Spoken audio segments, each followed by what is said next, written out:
اللهم اجعل صيامي فيه صيام الصائمين وقيامي فيه قيام القائمين ونبهني فيه عن نومة الغافلين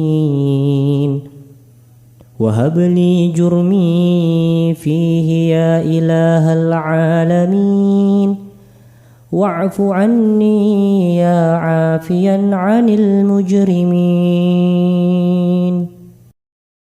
Ya Allah, jadikanlah puasa dan ibadahku di bulan ini seperti puasa orang-orang sejati. Bangunkanlah aku di bulan ini dari kelelapan tidur orang-orang yang lupa.